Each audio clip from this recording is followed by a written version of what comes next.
You're live. You're live. Why is it not counting down? There it goes.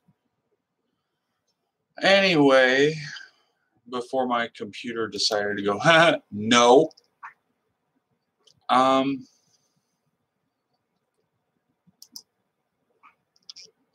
This is 2 people reached. How about that?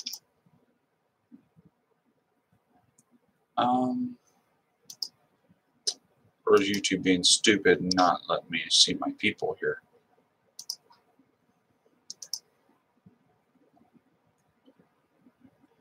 All right. I'm blaming Windows. I don't even know what we were talking about. Meh. Either way, what I was talking about before Windows decided to go, no. I think I was talking about the Honda. So yeah, it needs brakes, tires, alignment, and 2 wheel bearings. Hell of a lot better than the Kia I had, which needed brakes, tires, timing belt, tune-up, interior parts, headlights. No, did not need headlights. I replaced those. It needed a lot of work, that Kia did, and the AC didn't work. I mean, the refrigerant went sour on it. So, yeah, the Kia, I mean, it was a sound investment for $200, and then I traded off for $800 on the Honda, which my payment went considerably down from the Impala, which the Impala was $412 a month versus the $232 a month for the Honda, not counting insurance, which the insurance for the Impala was $209 a month, whereas the Honda is $68. Let's weigh the options here. 2015 Impala with half the options that I wanted for the Honda that has all but one option. I'm going with the fucking Honda. I was looking for another Buick at the time. I was either going to go Buick or a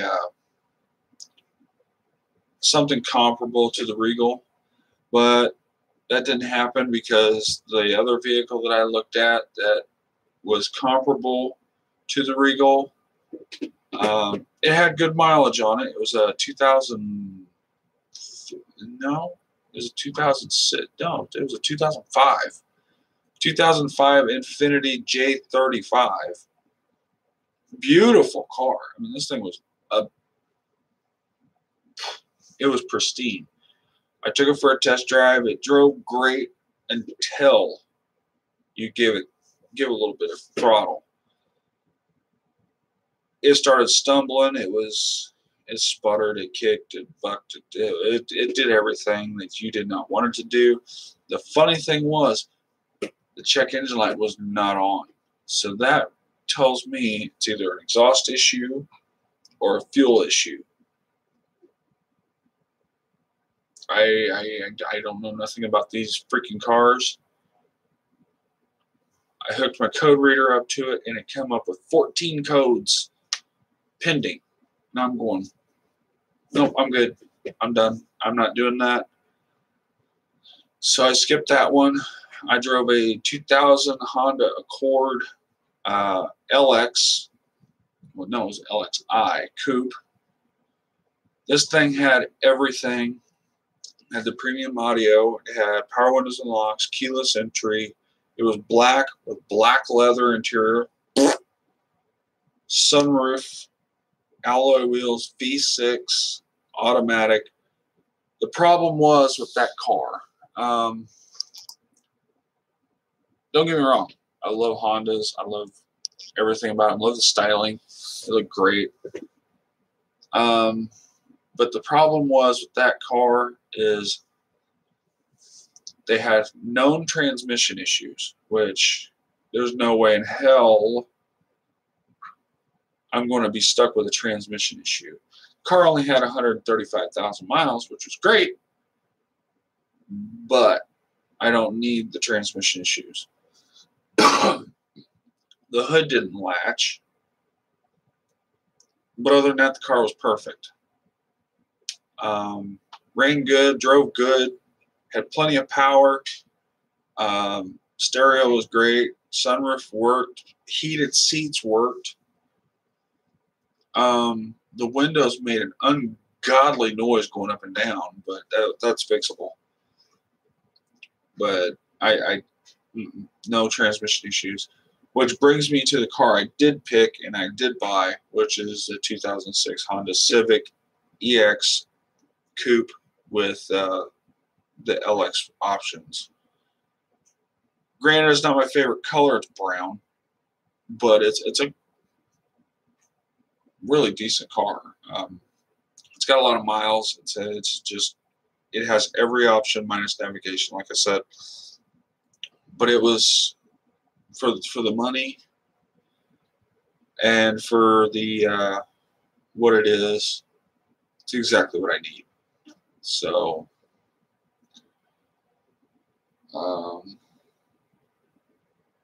is there trouble here on my motherboard or what? No, it's my network card. My computer down here has a grate on top, and I can see a light blinking in it. That's my network card. But anyway, I ended up picking it. I love the design of it. The design of that car is so streamlined, and all the lines are really crisp and clean. The interior is very ergonomic, but I don't like where the shifter's at. You gotta literally reach over and grab it. I don't like the layout of the radio because that's how cars are nowadays. I mean, they integrate everything. I love the gauges. It's got a dual stage cluster setup, which means you have your steering wheel, and then in the middle of the steering wheel, you have your tachometer and all your warning lights, with your odometer at the bottom, which is cool. And then the steering wheel actually is not round. It actually comes up and then flattens off on the top and comes down. Well, right above that flat spot, the speedometer, your gas gauge, and your coolant gauge is up there. It's literally a stair-step design, which actually, while driving that car, it's very, very easy to drive. It feels like a go-kart. Everything is readily available. I mean, and it's right there. All the gauges are silly easy to read. All the buttons are real haptic, which means they feedback. The one thing I don't like about it is the beeper. Like for the seatbelt or whatnot, the beeper on that thing is so freaking annoying. If you don't put your seatbelt on immediately, it starts screaming at you. If you switch your trip odometer, it screams at you.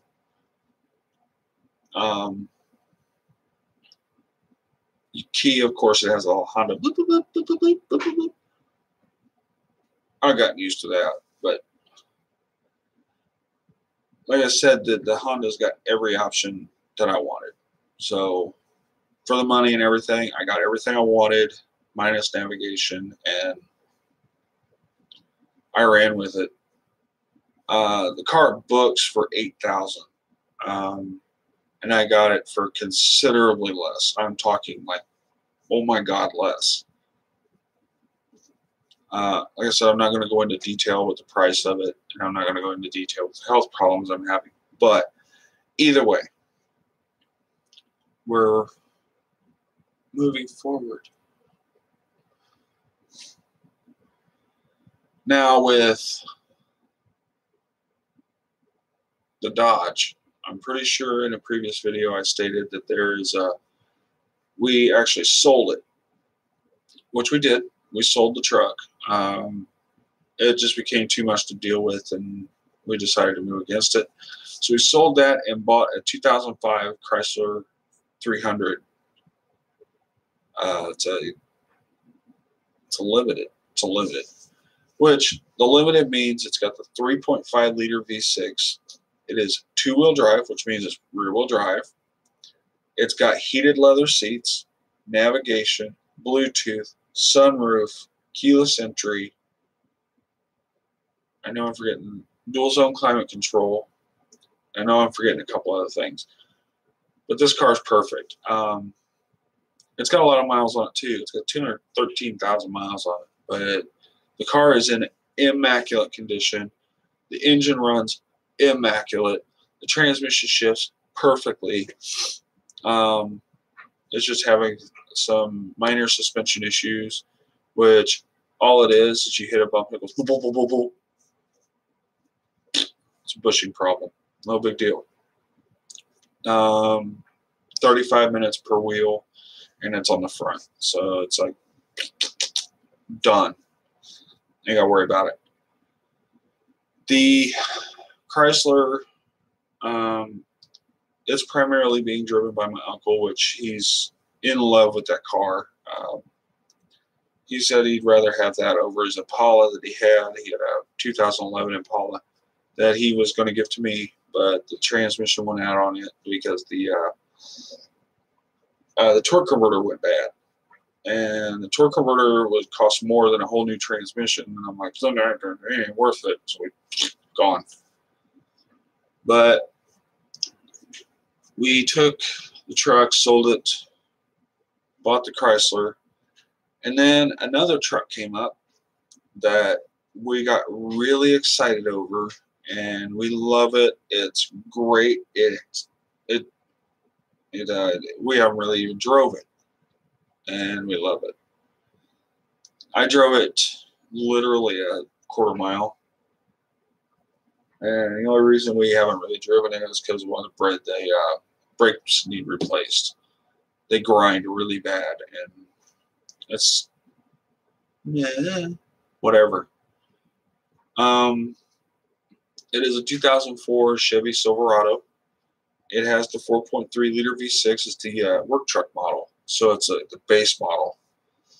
4.3 liters, two-wheel drive, half-ton, regular cab long bed, and of course it's WT white. It's got tan interior. It's got manual windows, manual locks, no cruise control. But the one thing it has that I was kind of like about was the dual zone climate control. And with a truck with 270,000 miles on it, I was like, yeah, it's not. The AC's not gonna work. The sliders ain't gonna work. This shit just not gonna work. Well, surprise, AC works. The dual zone works. The only thing that does not work in a truck is the freaking horn, and that's because somebody took it off. That don't make sense, but it's gone. Either way, there may be some videos on that truck soon. It's got some rust on it. Needs brakes, like I said. Other than that, it runs and drives. It runs perfectly. It drives good. What little I've driven it, I've only driven it like 30 to 35 miles an hour, and it drives pretty smooth. So that's a plus. The roommate's car, his 2007 Ford 500. By the way, I do not recommend buying one of those freaking cars. He's had it in the shop twice for transmission issue. Thank God it was covered under his extra warranty that he bought for it. The tune-up took 2 days, just for 6 spark plugs and a fuel filter. 2 days, because the guy we had helping us with it. He did what he could. I'm not going to default him for that. But I was thinking maybe he should have did the research a little bit more, because he had a Ford Escape. And he said, "Oh, it's identical." No, it's not. They were slightly different, and he had no clue on how to do it. And it got dark, and it got cold, and I'm like, "Yeah, I'm gonna fix this fucker myself, because I'm not gonna be driving back and forth to, his work, which is 30 minutes away, for the next 4 days." So I got the car running. I actually went out there and finished the tune-up. That car, you have to literally take the intake off of it. I mean, you have to pull the entire intake off, replace the spark plugs, put it all back together, and hope you got everything right.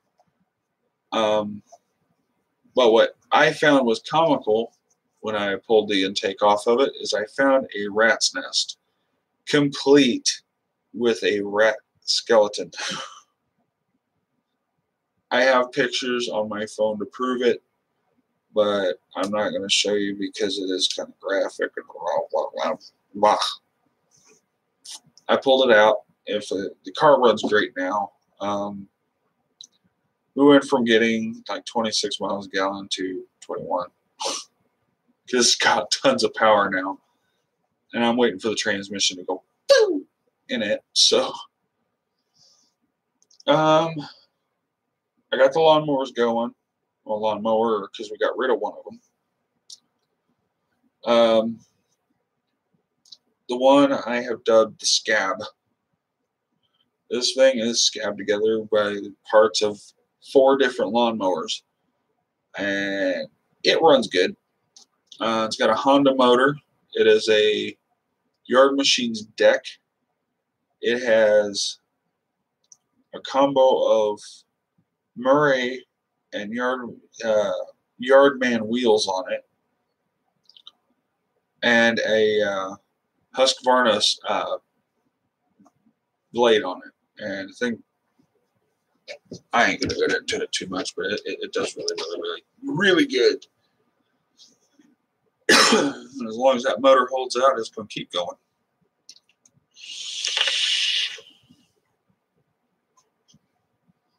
But yeah, we are looking forward to the summer, which we can go out and actually get shit done. But with YouTube pulling their bullshit, and we're having to, well, I'm having to try my hardest here to keep going, in the sense of camera equipment, which I've had to go steal that camera there, which is a Logitech camera, from my uncle, which he is gracious enough to let me borrow it, because I was just on the phone with him right before I did the live stream. But we are with them pulling my AdSense and my monetization, they have screwed me over. I had just enough money on there to buy a new camera, tripod, and microphone if I wanted to, so I could keep making good content for you guys. But with them doing that, now I'm stuck with this as my primary camera, because my vlogging camera needs a new battery, which is not cheap for those because they don't make them anymore. So I'm kind of screwed there. Either way, it's here nor there. It's not a big deal, but it kind of is, because I kind of earned that money over 10, 11 years. So one way or another, I'll figure it out. Things will happen. But right now, with my money situations and stuff like that, having to pay for a car and all that stuff. New camera's not going to work, not going to happen. We're stuck with this. The Samsung J7 Prime. It's like a cheap T-Mobile phone.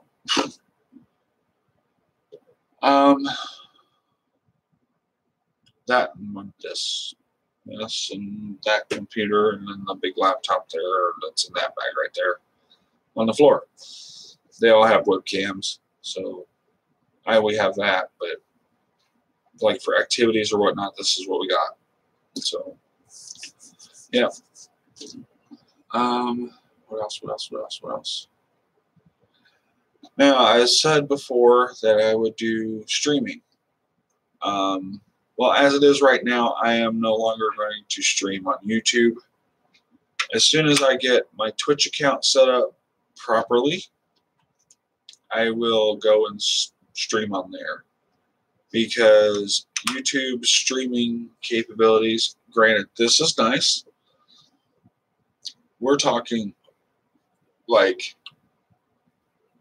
this is nice, but you can't freaking game on that because they'll pull it down because of copyright issues.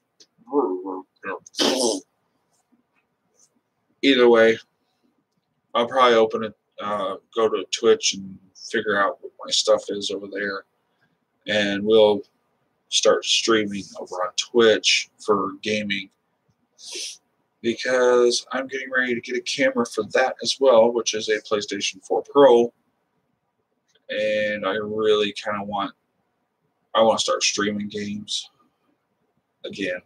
I used to. I streamed Fallout 4 for, oh God, the minute it came out, and now I don't have a camera now, and I did it on an old style PlayStation 4, and it worked fine. But now I've got the Pro, which is supposed to be 10 times better for streaming. So, well, I guarantee it's 10 times better for streaming. But either way, guys, kept you for 23, almost 22 and a half minutes. And I've gotten all the news out I need to get out. Other than the health concerns, which, like I said, I want to keep private for now, because it is a little sensitive to be talking about that. And yeah, but I've got a shit ton of games down there that I want to stream. I have also been posting, you see all the right there? All that is, that whole top shelf there, well, it's actually 2 shelves, but that whole top row, except for that mess right there, those are all animes that I have collected that I am making what they call AMVs on. Those I may try to post on YouTube to see if they will accept them, but again, might be copyright. Free use act, bitches. There is a law that protects me. So, as it is right now, I think this is the end of the stream for now. We're going on 24 minutes. So, yeah. But as soon as I figure out my Twitch, I will let you know either on here or if you're on my Facebook page, which is facebook.com/97 Bonneville. You will see it. It's the same as my username on YouTube. And I'll either post it there or I'll do both. Just to let you know that I am still around and I don't plan on going anywhere anytime soon. I just, right now, it's kind of busy.